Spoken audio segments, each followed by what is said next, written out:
Boa noite, amada igreja. Hoje, 27 de março de 2020.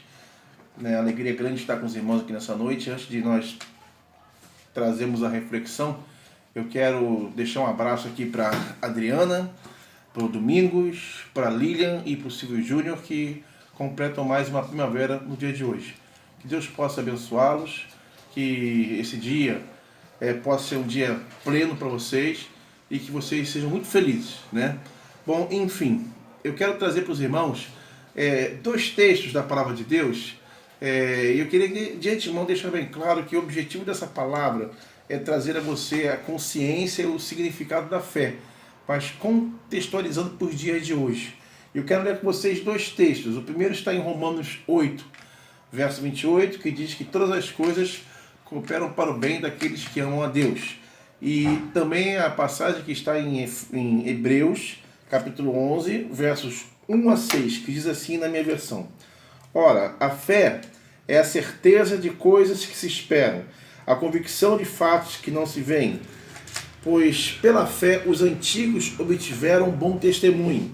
Pela fé entendemos que o universo foi formado pela palavra de Deus, de maneira que o visível veio a existir das coisas que não são visíveis. Ora, pela fé Abel ofereceu a Deus um sacrifício mais excelente do que Caim, pelo qual obteve testemunho de ser justo, tendo a aprovação de Deus quanto às suas ofertas. Por meio da fé, mesmo depois de morto, ainda fala. Pela fé, Enoque foi levado a fim de não passar pela morte. Não foi achado porque Deus o havia levado. Pois antes de ser levado, obteve testemunho de que havia agradado a Deus. De fato, guarde isso, sem fé é impossível agradar a Deus, porque é necessário que aquele que se aproxima de Deus creia que Ele existe e que recompensa os que o buscam. Feche seus olhos e vamos falar com Deus. Pai, em nome de Jesus, pedimos que o Senhor possa falar aos nossos corações nesta noite, que essa palavra possa alcançar o coração daqueles que estão ouvindo e vendo essa mensagem. Assim nós oramos pedindo perdão por nossos pecados. Em nome de Jesus, Senhor. Amém e amém, Senhor. Nós estamos passando dias difíceis, não é verdade, irmãos? Não precisa ficar lembrando aqui que nós estamos em dias de quarentena, de coronavírus, mas eu queria te falar uma coisa. Você sabe como é que nasce um vírus? De onde que vem esse negócio que tanto está nos incomodando hoje? Você sabia que ainda existem hoje 1.700.000 vírus selvagens na face da Terra? Esses vírus que estão em animais, né?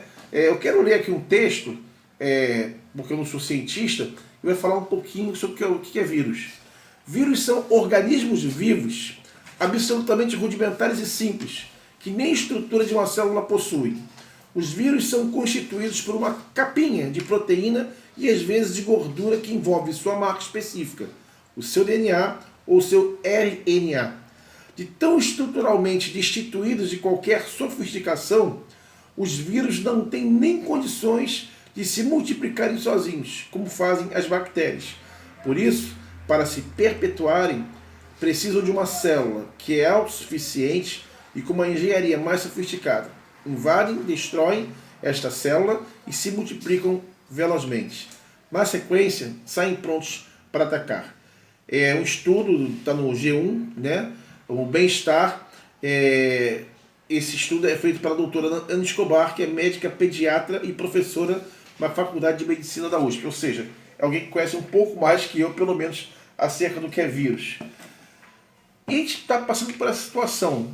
Hoje no Brasil nós temos cerca de 3.400 casos, 92 mortes, fora os casos que são subnotificados, aqueles que nós não sabemos que não são levados à estatística oficial, mas que fazem parte da história do vírus. Na Itália, a expectativa é que 10% das mortes ou dos casos foram notificados. Para vocês irmãos terem ideia da situação na qual nós estamos vivendo. Mas quando nós olhamos para a Bíblia, a gente começa a entender o seguinte: o que Paulo falou aos Romanos? Que todas as coisas cooperam para o bem daqueles que amam a Deus. Então eu posso concluir que tudo que Deus faz é bom. Nada acontece sem a permissão do Pai. Ou seja, tudo é um propósito. Não que Deus tenha lançado uma maldição contra a humanidade com esse vírus. Não pense dessa forma. Eu já vi alguns comentários nesse sentido, em nome de Jesus. Que você possa ter discernimento e compreender o que é natureza, o que é biologia, micro-organismo, mutações de vírus. Deus não está usando o coronavírus para castigar a humanidade.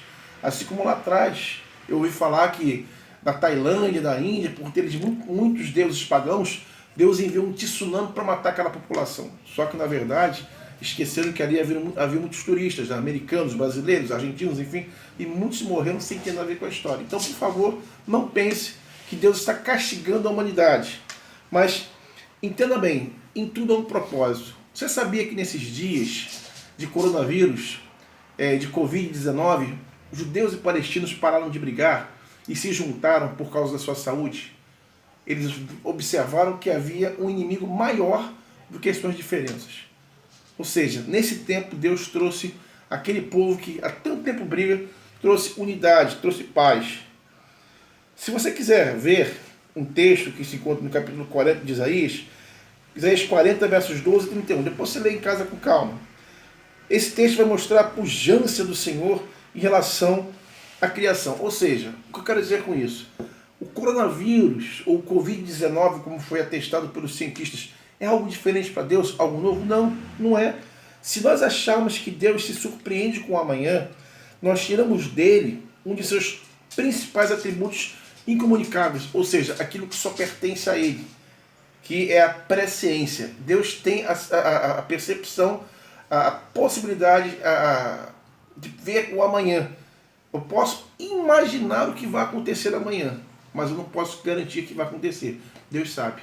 Ou seja, para Deus, nada o surpreende. E o fato é que quando nós achamos que isso pode surpreender a Deus, nós vamos cair numa armadilha herética. Ou seja, o mundo jaz no cada um por si. Ou seja, Deus criou e nos abandonou, como creem uma corrente chamada de agnósticos. Mas isso não é verdade.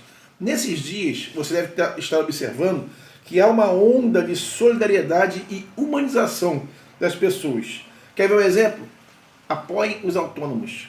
Há uma campanha grande para que você apoie os diaristas. Aquela pessoa que vai na sua casa uma vez por semana fazer a faxina. O que você tem que fazer? A pessoa não vai na sua casa, mas você vai garantir a diária dela, para que ela possa também ter o seu alimento em casa. Deus é bom, Deus te deu o seu emprego, você tem o seu salário, você consegue pagar suas contas. Abençoe aquelas pessoas que estão precisando. A nossa igreja lançou uma campanha para abençoar 11 famílias cadastradas no Texto com Carinho. Em 2 dias apenas, queridos, nós levantamos todos os itens. Os nossos jovens estão ajudando a coletar. Eu estive lá com a Alessandra hoje na igreja, entregando a nossa contribuição, e vi alguns jovens bem animados fazendo esse preparo das bolsas. Soube pela Flávia que a Joelma também foi hoje à noite e graças a Deus tudo deu certo, né? Que bom que a Joelma apareceu por lá. E essas bolsas vão ser entregues amanhã. Bom, aí você pode estar pensando assim, mas pastor, você leu Hebreus e leu Romanos. O que uma coisa tem a ver com a outra? Eu explico para você agora. Em Romanos, Paulo está falando que todas as coisas contribuem para o bem daqueles que amam a Deus. Mas lá em Hebreus, nós vamos ver a outra parte dessa história. Só para fechar. Paulo deixa claro aos Romanos que todas as coisas cooperam para o bem daqueles que amam a Deus. Nós sairemos melhores dessa crise. Nós veremos uma igreja mais forte. E creio que pessoas vão procurar as igrejas, como tenho dito para muitas pessoas com quem converso. Mas eu não posso esquecer de alguns preceitos que nos guiam. Nós somos movidos pela fé. Quando nós falamos que somos uma igreja em movimento, assim somos porque a fé nos move, a fé nos leva a nos aproximarmos de Deus, a fé que nos faz olhar para um futuro, para alguma coisa que nós não enxergamos ainda, porque nós não estamos aqui na Terra como um destino definitivo. Nós temos uma nova Jerusalém nos esperando na frente. Mas se eu perguntar para você, você sabe ao certo como é que é a nova Jerusalém? A Bíblia dá pistas sobre isso. Mas se eu perguntar, você sabe quantas ruas tem? Qual é o tamanho dela? Quantas pessoas vão estar lá? Não sabemos, mas pela fé nós nos vemos lá já. E eu tenho certeza que eu posso ouvir um amém na sua casa nesse momento. A fé então é que nos move. Ela é o firme fundamento daquilo que nós cremos, daqueles que creem. Eu não vejo mas pelos olhos da fé eu visualizo, aguardo e tenho a certeza daquilo que vai acontecer. Eu me lembro que Jesus falou, quando estava se despedindo dos seus discípulos, que ele estaria conosco até a consumação dos séculos. Ou seja, é uma promessa que pela fé eu sei que hoje, em meio a essa crise toda que nós estamos vivendo, não estamos sozinhos. Você não está sozinho porque Deus está te guardando. Pois bem, a fé tem um quê de fidelidade, né? Eu falei recentemente o tal do Radical Fides, né? Que nos leva à fidelidade, a um relacionamento com Deus. Quanto mais eu me aproximo do Senhor, mais compreendo os seus propósitos. Mas eu quero chamar a tua atenção, já caminho para o final, para como falar agora. Essa fé que nos move, essa fé que nos faz enxergar pelos olhos espirituais, ela não é cega. O fato de não ver o amanhã não me dá a liberdade de tentar a Deus ou agir de modo imprudente. Anos atrás, duas jovens da Coreia do Sul chamaram a imprensa para mostrar que, pela fé, elas andariam sobre as águas. A imprensa estava lá e noticiou a morte das duas afogadas. O que eu quero dizer com isso, queridos? Na mesma Coreia do Sul agora, quando a Covid começou a saltar aos olhos, pastores chamaram os missionários das suas igrejas para irem nas cidades infectadas para orar para aquelas cidades. O que aconteceu? Eles se contaminaram, voltaram para suas casas, para as igrejas e contaminaram muitas pessoas. Por fim, esses mesmos pastores pediram perdão à nação, porque eles foram um dos vetores transmissores do vírus. Tendo uma coisa, queridos, Deus não é obrigado a fazer a minha vontade. Deus é soberano, a vontade dele é boa, perfeita e agradável. Se nós orarmos, buscarmos a Deus, vamos conhecer um pouco da mente de Deus, do coração de Deus, e vamos compreender o que Ele tem feito em nossas vidas. Ele nem sempre vai dar o que nós queremos, mas vai dar o que nós precisamos, segundo a sua ótica, que é mais ampla do que a nossa. Deus não é obrigado a fazer a minha vontade, e eu não serei responsável, queridos, de reunir a igreja contrariando as autoridades internacionais de saúde. De igual modo, quando a OMS, Organização Mundial de Saúde, diz que devo ficar em casa, por ter fé, eu vou para a rua, como eu falei para os irmãos, hoje eu saí de casa. Eu e a Alessandro, nós fomos à igreja levar nossos itens para a composição das bolsas. E o que nós observamos nas ruas? Nós vimos muitos idosos pelas ruas passeando, andando para cima e para baixo. Nós vimos pessoas em bares bebendo nas esquinas, jovens conversando, bebendo, tagarelando, pessoas que não tinham nada para fazer na rua. E lá estavam. E lá estavam. Queridos, boa parte das pessoas que transmitem os vírus ou recebem o vírus são assintomáticos, ou seja, não têm os sintomas, mas podem transmitir. Queridos, nós não estamos em férias. Não é porque eu sou cristão e tenho fé que eu estou livre de ser atingido. Um pastor americano, eu não quis nem pegar o nome dele para não causar tristeza, ele negava os efeitos da Covid-19. Ele foi contaminado e morreu. Ele tinha fé? Tinha fé, com certeza. Mas o tempo dele chegou. Deus não castigou. O que eu quero dizer é que nós estamos sujeitos às mesmas intempéries que as pessoas que não têm fé também podem passar. Você nunca viu um cristão ficar desempregado? Um cristão ficar doente? Um cristão sofrer um acidente? Um avião cair, ter cristãos dentro do avião? Um barco naufragar e pessoas que temem a Deus morrerem afogadas? No mundo nós teremos aflições, nós fazemos parte desse mundo, mas de passagem. Já falei para os irmãos, nosso lugar é outro, é a Nova Jerusalém. Concluindo, se tenho fé e procuro conhecer mais Deus e a sua palavra, eu vou compreender que não devo tentá-lo. Eu devo compreender que eu devo fazer a sua vontade. E nesse relacionamento que eu tenho com Ele, compreender o que Ele quer de mim, o que não quer de mim, o que é certo, o que é errado. Concluindo, os dias são difíceis. Nada acontece por acaso sem permissão de Deus. Mas nós sairemos mais forte dessa crise do que nós entramos. As crises nos aproximam de Deus. As crises, guarde-se também, nos dão a oportunidade de exercer o evangelho da graça de Jesus Cristo. Sermos mais amorosos, generosos, bondosos, em tempo que pessoas vão até os supermercados e compram mais do que precisam para estocarem, sem se preocupar com o próximo. É nesse tempo que a igreja tem que se levantar e perguntar: você precisa de alguma coisa? Nós estamos aqui para ofertar, porque esse é o evangelho da graça. Nós recebemos sem merecermos, né? E é a fé que nos guia, que nos faz ver com olhos espirituais. Mas essa fé não pode nos cegar e fazer com que tenhamos atitudes que contrariem o bom senso e façam mal à nossa saúde. Eu encerro essa palavra pedindo para que você tenha um pouco mais de paciência. Há informações trocadas, informações que não têm correlação, não chegam a um acordo. Se você não precisar sair de casa, não saia.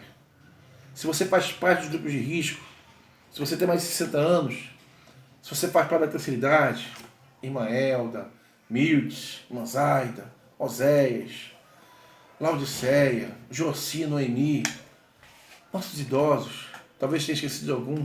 Se você tem bronquite que nem eu tenho, se você tem hipertensão que nem eu tenho, se você tem doenças pré-existentes, como diabetes, em nome de Jesus, não saia de casa.